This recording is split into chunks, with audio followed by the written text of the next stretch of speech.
Hello friends, welcome to twins kitchen. இன்றைக்கி கிராமத்து style மீன் குழம்பு எப்படி வைக்கிறதுன்னு பார்க்கலாம் வாங்க. மீன் குழம்பு செய்ய தேவையான பொருள் என்னன்னு பார்த்தீங்கன்னா, 2 பெரிய சைஸ் தக்காளி 2 கட் பண்ணி வச்சுருக்கிறேன். அதே அளவு வெங்காயம் 2 பெரிய வெங்காயம் கட் பண்ணி வச்சுருக்கிறேன். ஒரு கைப்பிடி பூண்டு எடுத்துக்கோங்க. இதை 3ஐயும் சேர்த்து ஒன்றா அரைச்சி எடுத்துகிட்டு வந்துடலாம். ஸ்டவ் ஆன் பண்ணி ஒரு சட்டி வச்சுக்கலாம். சுட்டுருச்சு. இப்போ எண்ணெய் தேவையான அளவுக்கு எண்ணெய் ஊற்றிக்குவோங்க. ஆயில் ஹீட் ஆகிடுது. இப்போ கடுகும் வெந்தயமும் சேர்த்துக்கலாம். அது பொரிஞ்சதும் தக்காளி வெங்காயம் பூண்டு அரைச்சி வச்சுருக்கிற இந்த விழுதை இந்த சட்டியில் சேர்த்துக்கலாம். அதெல்லாம் இந்த எண்ணெயெல்லாம் இழுத்து திரும்ப எண்ணெய் பிரிஞ்சு வர அளவுக்கு நல்லா வதக்கினா தான் அந்த மீன் குழம்பு வாசனையாக இருக்கும். இப்போ பார்த்தீங்கன்னா அந்த எண்ணெய் ஃபுல்லாக உள்ளே இழுத்து வச்சு திரும்ப இது நல்லா வதங்கி அந்த எண்ணெய் பிரிஞ்சு வரட்டும்.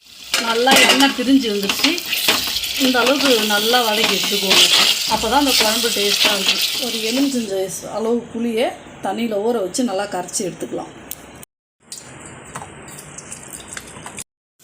புளி ஊற வச்ச புளியை இதை மாதிரி கரைச்சி எடுத்துக்கின்னு இந்த புளி கரைச்சி வச்ச தண்ணி கூட 1/4 ஸ்பூன் மஞ்சள்தூள், காரத்துக்கு ஏற்ப மிளகாத்தூள் நான் ஒரு 3 ஸ்பூன் போட்டுக்கிறேன். உங்களுக்கு கூட குறைய சேர்த்துக்கோங்க. இப்போ இந்த மிளகாத்தூளும் புளி கரைசலும் ஊற்றிடலாம். இது கூட சேர்த்துக்கலாம்.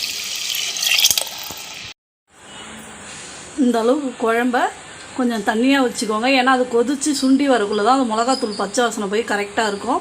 இந்த அளவுக்கு தண்ணியாக இருந்ததுன்னா கரெக்டாக இருக்கும். இப்போ ஒரு தட்டு போட்டு மூடி ஒரு 5 நிமிஷம் நல்லா கொதிக்க விட்டுடலாம். குழம்பு நல்லா கொதிச்சிருச்சு. இப்போ மாங்காயை சேர்த்துக்கலாம். மாங்காயை சேர்த்த உடனே பின்னாடியே மீனையும் சேர்த்துருங்க.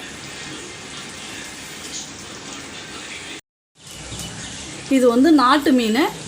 நீங்கள் உங்களுக்கு எந்த மீன் இருந்தாலும் இந்த மாதிரி குழம்பு வச்சு பாருங்கள், டேஸ்ட்டாக இருக்கும். மீன் போட்டு இந்த மாதிரி லைட்டாக கிண்டி விட்டு மேலே தட்டு போட்டு மூடி 1 நிமிஷம் கொதிக்கிட்டோம்.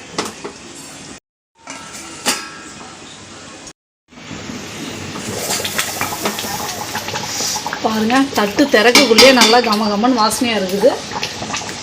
இப்போ மேலே கருவேப்பிலை கிள்ளி போட்டு குழம்பு ரெடியாகிடுது. ஆஃப் பண்ணிடலாம்.